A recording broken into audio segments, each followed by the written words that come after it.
এইভাবে যদি এই নাস্তাটা খান তো এই নাস্তাটা আমি কিভাবে তৈরি করলাম, অনেক হেলদি এবং পুষ্টিকর নাস্তা। একটি ডিম, only 1 egg and 2 piece bread, মানে 2 পিস রুটি। তো এটা হচ্ছে মানে লাল আটার রুটি, মানে লাল, পুষ্টিকর, অনেক হেলদি এবং ডায়াবেটিস রোগীর জন্য। তো এটার মধ্যে কোনো চিনি নেই, ফ্যাট নাই, মানে সুগার নাই। এই রুটিটার দামও বেশি অনেক, সাদা রুটির থেকে, মানে যেটার মধ্যে সুগার আছে, চিনি মিশানো যে পাউরুটিটা বাজারে দোকানে বা পাওয়া যায়, এটার দামও বেশি আবার, কিন্তু এটা স্বাস্থ্যের জন্য অনেক ভালো, অনেক উপকারী। তো এই সকালের নাস্তা আমি কিভাবে এটা তৈরি করি, তো সবাই দেখতে থাকুন। তো এরকম করে আপনারা ঘরে বানিয়ে খেতে পারেন। এরকম নাস্তা যদি বাচ্চাদের বানিয়ে দেন তারা খুবই পছন্দ করবে, এবং প্রতিদিন যদি এক এক দিন এক এক রকমের নাস্তা দেন তো সবাই অনেক খেতে পছন্দ করবে। তো আসসালামু আলাইকুম, সবাই কেমন আছেন? আশা করি আল্লাহর রহমতে সবাই ভালো আছেন। আমিও আলহামদুলিল্লাহ অনেক ভালো আছি।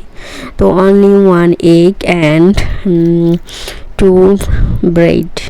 তো আমি কিভাবে তৈরি করলাম, 1 পিস ডিম দিয়ে আর 2 পিস রুটি দিয়ে একটি সকালে নাস্তা। তো হেলদি নাস্তা, অনেক ইয়ামি নাস্তা। তো দেখতে থাকুন সবাই। এখানে আমি একটু লবণ দিয়ে দিলাম ডিমের ভিতর, আর একটু গোলমরিচ, ব্ল্যাক পেপার। তো এটা আমি এখন ম্যারিনেট করে নিব ডিমটা।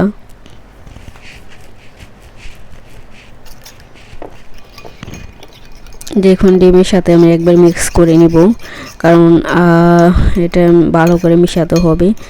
আর এটা একটু মানে মরিচটা ভালো তো মিশে না ভালো মতন।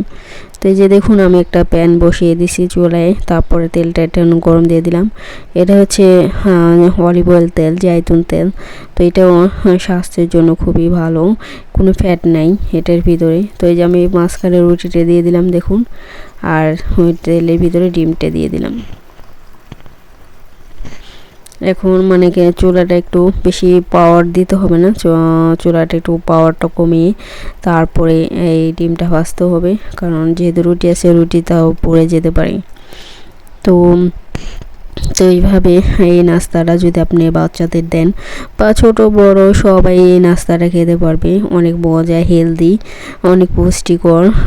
ডিমের ভিতরে তো অনেক পুষ্টিগুণ আছে সবাই জানেন, কারণ একটা ডিম খেলে অনেক অনেক শরীরের জন্য উপকারী। তো এই যে দেখুন আমি কেটে রাখা সেই রুটিটা দিয়ে দিলাম সাথে। তো এটা আনাম হয়ে গেল আবার। এই যে দেখুন, তো আমি উল্টে দিলাম, ও পিঠ হয়ে গেছে গা দেখুন। তো আমার রুটিটা পুড়ে নাই, ডিমটাও ঠিক আছে, কালারটা একদম পারফেক্ট। তো এই যে দেখুন আমি অন্য একটা রুটি দিয়ে দিলাম সেটার উপর দিয়ে। তো এভাবে যদি আপনি আপনার বাচ্চাদের বা বড়দের যে কোনো কারো ভেজে দেন পাউরুটি, তো খেতে খুবই খুবই পছন্দ করবে। তো আমার রুটিটা হয়ে গেছে গা, ওই পিঠে হয়ে গেছে। এখন আমি ছেঁকে নিলাম, এখন খাওয়ার জন্য তৈরি করব। তো সবাই আমার পুরো ভিডিওটি দেখবেন, সবাই লাইক দিবেন প্লিজ, সবাই লাইক দিয়ে ভিডিওটি দেখা শুরু করবেন। কেউ টেনে দেখবেন না, ফুল ভিডিও দেখবেন। আর আপনারা সুন্দর সুন্দর কমেন্ট করবেন, আপনাদের সুন্দর সুন্দর কমেন্ট পড়তে আমার অনেক অনেক ভালো লাগে।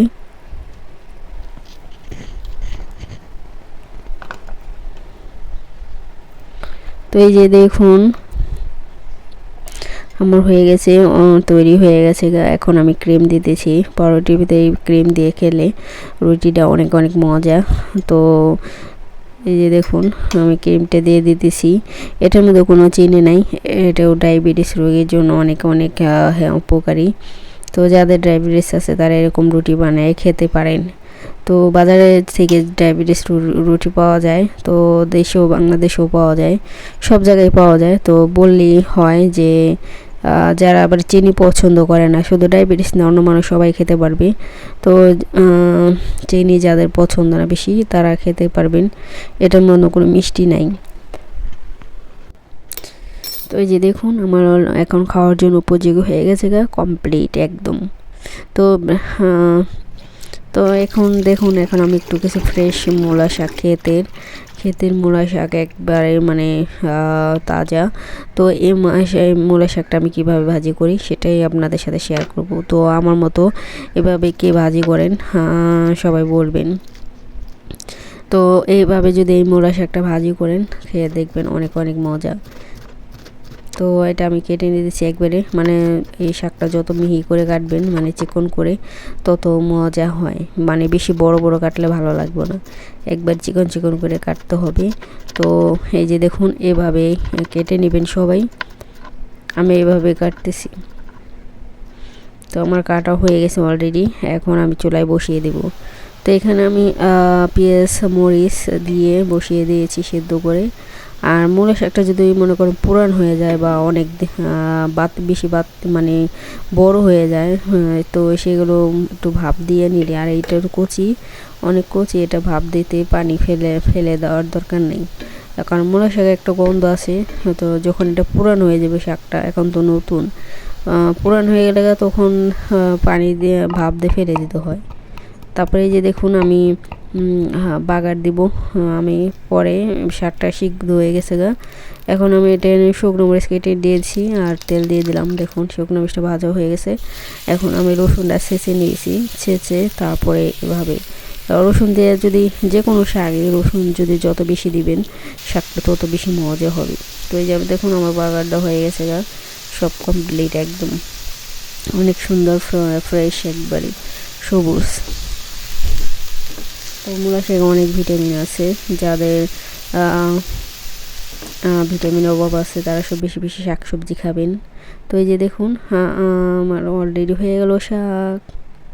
তো কেমন হয়েছে সবাই বলবেন, আর আপনাদের সুন্দর সুন্দর কমেন্ট পড়তে অনেক ভালো লাগে। প্লিজ সবাই সুন্দর করে একটা কমেন্ট করে দিবেন আর লাইক দিবেন। দেখুন আমার শাকটা হয়ে গেছে, কেমন হলো সব কিছু সবাই বলবেন। ওকে, ভালো থাকবেন, আল্লাহ হাফেজ, আসসালামু আলাইকুম।